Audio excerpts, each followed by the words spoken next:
Hey everybody, this is Gamnesia live, or not so live by the time we post this, from E3. We just watched Nintendo's conference and we're about to head out to the show floor, but we wanted to record some quick impressions of what we thought of the show. So overall, how'd you guys feel about Nintendo's show? Why are you wearing sunglasses indoors? Because Ridley is not too big. Ridley is not too big. That was the main highlight of the show, is that Ridley is going to be in Smash Bros. So obviously Smash was the biggest thing they showed off, but before that there was quite a few games. There was this big mech robot game called Daemon X Machina or Cross Let's Machina. just call it not Gundam. Not Gundam. Xenoblade DLC was shown off. We got some more information about Pokemon Let's Go. Mew is going to be $50 DLC, by which I mean if you buy the Pokeball Plus accessory, you get Mew with it.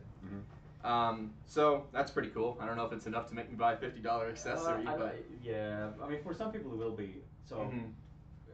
And a lot of people were already planning to get it, and it's just going to be a great bonus. So I played Pokemon Go for a while, and there's still a lot of people who still play it, and they're really into the game where they will play it for hours every day. What's up?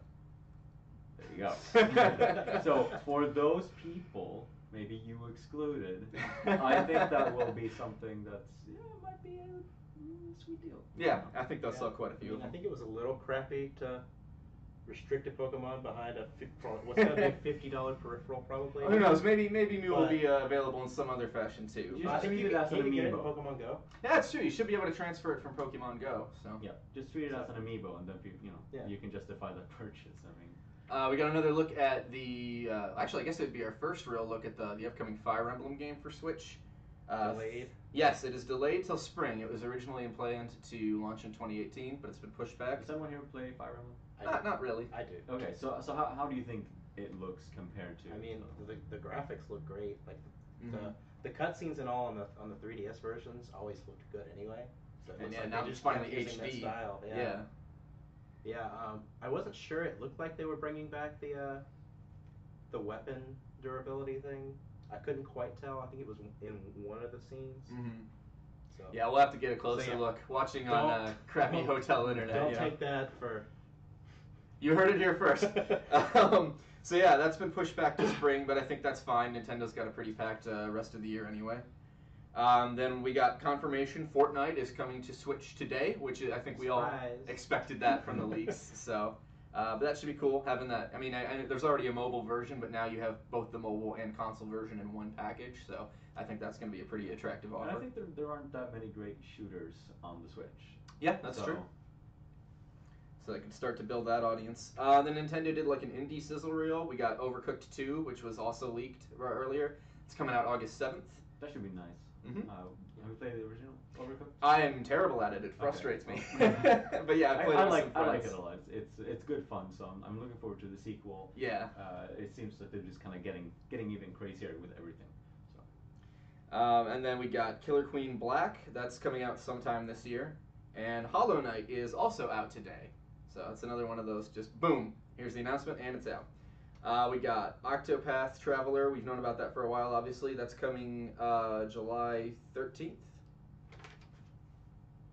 I don't know if you guys are excited for that. I kind of No, I'm not a JRPG fan, Mhm. or so I don't play Xenoblade. But if you're into that genre, there was a lot here Yeah. today. Yeah. From everything from Xenoblade to the Octopath to the. the mech one too. There seem to be a lot of like Japan-centric games, which I think will be good for helping them, push more into that market.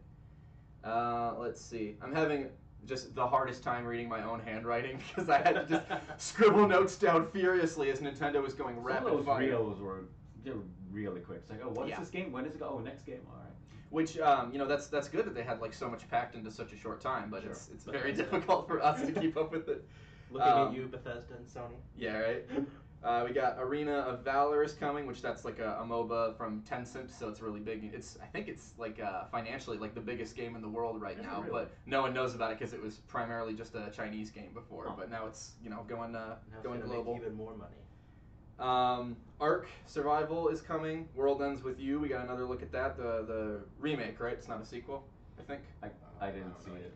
I'm pretty sure it's a remake. It was a DS game. Ignorant Gamnesia. I know. I forgot about it. So a big one that was in a sizzle reel that I kind of thought should have gotten its own announcement was Dragon Ball Fighters is coming Oh, yeah. to Switch. So very pumped for that. I'm a big fan of Dragon Ball Super and the older shows as well. So and that game just looks so pretty and so clean. Has that game? I played it last year, a demo. Has the game released on other? Yeah, platforms? it's been on other platforms for a while. And I've kind of thought for a while it's coming to Switch because Bandai and Nintendo have just been like this lately. I mean, Nintendo in general have really stepped up the game when it comes to cooperating and building relationship with other developers. Yeah, definitely. You know, the fact that Switch is selling so well helps that because obviously Wii U did not sell well at all. But Switch is a much more attractive platform for third-party developers, and especially with fighters because Xenoverse 2. It launched on Switch last after every other platform, and it sold more copies on Switch than anything else. So clearly, there's a pretty big anime audience on Switch. But yeah, obviously the highlight of the show, Super Smash Bros. Ultimate, is coming December 7th, I believe. Yep. Yeah, that's right. Is that a Friday? Yeah. So yeah, we got a ton of information about that. It looks like the visuals have definitely been reworked a bit, and it looks pretty similar to the Wii U version, but with some upgrades. And a lot of classic stages are returning, like from Melee and N64, with major reworks to bring them in line with this HD Switch look. So here's the thing about the name, Super Smash Bros. Ultimate, right? And what you were saying about how it looks, I'm not sure about feels yet, but from what we saw, it seems pretty similar to the Wii U version. And I wonder if is this gonna be kind of Sakurai's final Smash Brothers game? Yeah. Because it seems, you know, now we're going all out. We're bringing everyone back. This is gonna be the definitive Smash Brothers. That's the big hook of this. Every single player, a playable character from every Smash game, will be in this game. Plus new characters like Inklings, and as we said before, Ridley, not too big for Smash. So yeah, Sakurai's kind of been saying for years and years that, you know, he might retire. He doesn't know if he could keep pushing these long hours to get Smash out. Perhaps as something like Ultimate, you can just continue to build on it with DLC packs in the future instead of a full new iteration. It kind of feels like that's going to be the case because they're bringing back all the characters. Obviously, they're bringing back a lot of stages from the past, and it feels like a definitive version. And that's kind of what they're getting at. If you look at things like they're talking about their items and, you know, the assist trophies and little hub improvements. If you look at starting with Brawl, you know, Brawl had brought in a ton of new stuff and all the new features, but it wasn't very polished. Then Smash Bros. Wii U felt a bit similar to Brawl, but a lot more polished, and it just feels like they're going more so. And a little faster too. It wasn't Melee fast. Right, exactly. But so what I'm thinking is, they could just do this thing where they release this for the Switch. The Switch is still a fairly new console. Right. They can keep it going. I mean, definitely for the rest of the Switch generation, but perhaps even beyond that.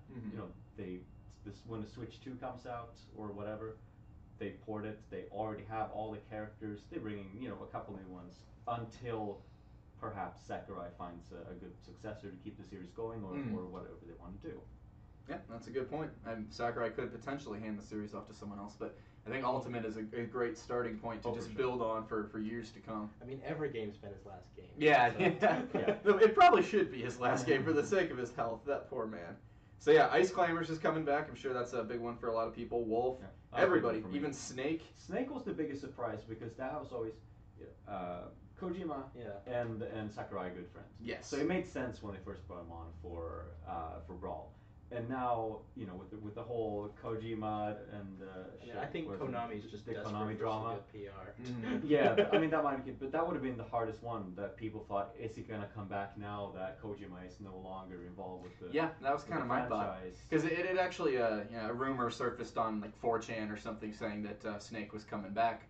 And I was like, well, I'm going to need to see some corroboration before I buy into that. But if it's a post on 4chan, it's reliable. Yeah, always. Always. It's on the internet, it's true.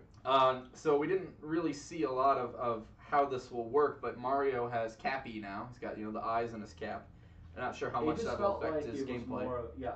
It looked more aesthetic to me. Yeah, it did. Like, they showed him throw the cap one time, but I wasn't sure if it was a move or a taunt. It kind of looked like a taunt to me. Yeah, that's possible. Like, Young Link or Toon Link pulling out the Lon milk. Yeah. Well, yeah, that's another thing. We're gonna have 3 Links now. We'll have Toon Link, Young Link, and regular Link, who has been redesigned to be more like his Breath of the Wild iteration, in that he'll have those rune bombs that he can detonate remotely instead of just chucking them and then you explode, on impact. It looked like at one point he also shot multiple arrows from his bow at once, which is another Breath of the Wild thing. And he's got his classic costume from Breath Yeah. of the Wild too. I assume they're probably going to have more because you know, the color iterations and everything, and they're going big on both costumes. Yes. And you know they'll probably be introducing some new more clones. It's easier than you think. Be quiet. Let's see. We got all the Fox characters have a new Smash, getting rid of the Landmaster. Oh no, not the Landmaster. Landmaster. Ryu in one-on-one matches will now automatically face his opponent at all times. Oh, Ryu. Ryu. He will just like in Street Fighter, he'll face his opponents in one-on-one matches specifically, because that'd be a little difficult to do with like an 8-player. Like, who's he gonna face automatically? You spin around like a My main girl Samus can now charge in midair. So that's gonna be They good. were saying that they all could. So all Donkey Kong, well, he could already charge him in there, but Mhm. yeah, so all of them. I don't know how many. Mewtwo. Yeah, Lucario. I think you could already do it in midair. Possibly. Let's see what else we got. Giga Bowser's a little different. He'll now be in the background like he was in Yoshi's Yeah, Island. they took out all of like the transformational final stats. Yeah, so there still will be transformations, but it's no longer like you just play as them with their moveset, but bigger and stronger. Yeah. They're now all like finishing moves. You transform, do a finishing move, and then transform back instantly. Which I'm kind of a fan of that. I always found the transformational ones to be kind of underwhelming.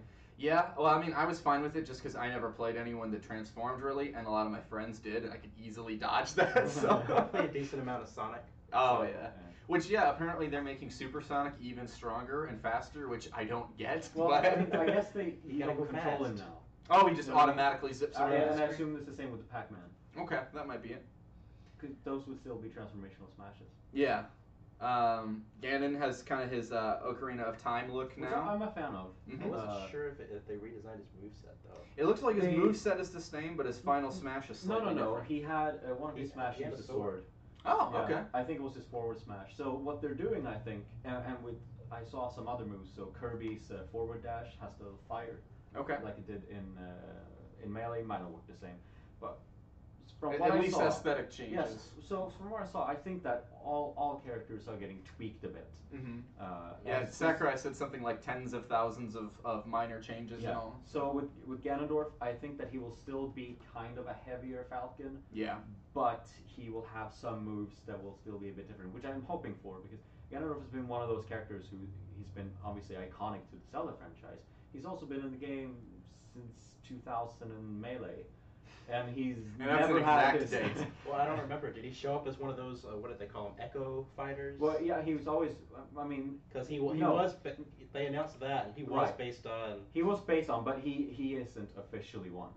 So Not I'm officially. hoping that because there's no. I've always felt that Ganondorf has no business being a clone. Yeah, And for Melee, he has like, enough appearances to draw from that they could make an original moveset from. You know, like And- Wind Waker, Ocarina, Twilight Princess, and each one of those he attacks in different ways. So Right, and also you have Fox Falco makes sense. Captain Falcon Ganon, what? yeah. They have the same bodies build, Yeah. Oh, yeah. so it was easy Yeah. to copy them over. So like you said with those, there's going to be Echo forms now, which are basically like alts like Pit and People Dark just gonna Pit. keep calling clones. Yeah, pretty much. So we're getting Daisy as an Echo of Peach with a slightly different moveset, but pretty similar. Yeah, I'm just kind of wondering: are they going to consolidate them any, or are they just going to Yeah. still going to show up as separate fighters? Yeah, I'm not sure if like you'll click the base the fighter and then costume. hit like the E Possibly. option maybe.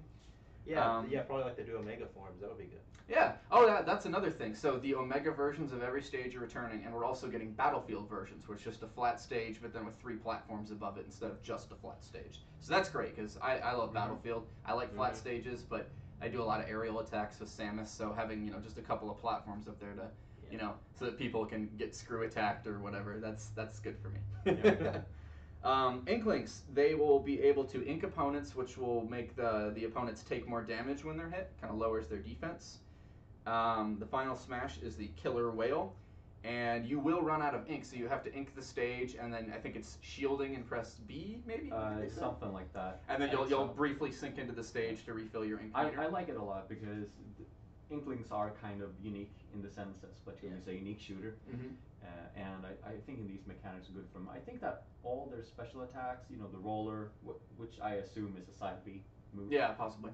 I'm thinking that all those moves will require ink. Yeah. So similar to Olimar and his pigments. He's gonna need to refill. And there will be 8 alternates of the Inklings, just like with the villagers, and they'll all have their own unique clothes and their own unique color of ink too. Lots of returning stages with tweaks, like we said. There are also some new stages. They showed off the Great Plateau Tower from Breath of the Wild, which is destructible. You can break off the top of the tower, but then eventually the Sheikah slate will start glowing, or the pedestal that you put the Sheikah slate in. Is it just a flat? Yeah, I mean, it kind of stage? seems like Kind it. of small. I wonder if you really can get good. on top of the ceiling at all. Maybe. Like It looked- Lucario can jump super high, so I imagine he'd be able to get up there. It's like it looked really good, but it just seemed really simple. Yeah, I'm gonna have to Seemed like play it for narrower. myself and see if there's much more to it. Yeah, hopefully we'll have access to a lot of fighters and stages during the demos we'll try, because that's I think there's a lot of things. There's too many things to look up and touch on regarding Smash for us to have time with. But hopefully the biggest ones we'll be able to look deeper into. I just want to ask you real quick regarding Smash. Any disappointments? Waluigi's not a playable character. I mean, that'd be cool, but Captain Toad, honestly, is who I wanted. And if you've watched our old Nintendo Week podcast, you know that my love for Captain Toad is legendary. And I'm still holding out hope, maybe DLC or something, but I was really hoping that with all the love he'd been getting recently in Mario Odyssey and the 3DS and Switch ports of he could Treasure still, Tracker. He could still be in the main game. We got 6 more months before it comes out. Yeah, that's true. Well, yeah, I shouldn't call this a disappointment, really, but I was kind of expecting it to launch in September alongside the online service. But if they need longer time to sort of get everything integrated, take your time, because I don't want it to launch and then have it be like people were complaining with the Mario Tennis Aces demo that they were having trouble connecting and stuff. You can't have that with Smash. By the time Smash is out, you need everything sorted out. It needs to be a smooth online experience. I assure you that they'll have something similar. They'll have a trial run. Yeah. Time demo online. That's not going to work for anyone. Yeah, and then they can figure out from there what went wrong, everything, and work to do better next time. So I was kind of disappointed that I was happy to see an assist trophy with Bomberman. Oh yeah, but not a playable character. I wanted him playable for a long time because it seems like that could be so much fun. I am happy to see him as an assist trophy, but it's like, damn, it's so close. Yeah, so close. Yeah. Maybe next time in 10 years. Yeah, I was kind of disappointed to not see like a story mode or adventure mode or anything like that. Yeah, I kind of expected that though, just because Sakurai was pretty bitter after all of the Subspace Emissary cutscenes they put on YouTube. How many hours? How much did you appreciate it versus how much development time did they put together to make that? I appreciated it a lot. I just feel like have some robust single player modes, and then just put the real focus into multiplayer, and especially online, and make it. Yeah. If it's better than the Wii U online version, then it's fine. The Wii U version is fine to play online. It's not great, but it's fine. Brawl was kind of a mess. And then the only other chicken scratch note I have here is that in 1v1 battles, damage will now be higher to make it a little more faster paced. So I'm not quite sure how I feel about that, but sure. Check it out. If they're gonna do any sort of tweaks to individual fighters. Like, is this attack gonna be better in? Oh, in 1v1 versus I don't know if it's just kind of like a universal. They toned everything down by a few percents, or if it's going to be more intricate and selective than that. If they have that variable, if they can put that variable in the game, like in 1 versus 1, then. And I wonder if it changes too. Like, what if you start a 4-player game and then it comes down to 1v1? Oh yeah, that's a good point. Will it take place right away, or is it only 1v1 from the start that this applies to? Yeah, and it all seems to be them kind of Sakurai legitimizing competitive play, because he's not a big proponent of it in the past. Right. But Nintendo's been getting a lot bigger with it recently. Sure. Yeah, they've been trying to get more into the esports scene. I mean, there's a Smash tournament today, so and a Splatoon one as well. Go Armada, go Sweden, yay! But yeah, I think that's about it for our impressions. We need to get down to the show floor so we can play all these games. So yeah, play Ridley. Thanks for joining us. We're going to try to put up another video a little later in the week with our impressions of Nintendo and maybe some impressions from Sony or Microsoft or like some indie games. I know I love looking for indies on the show floor. So, yeah, we'll see you guys later this week. Over and out.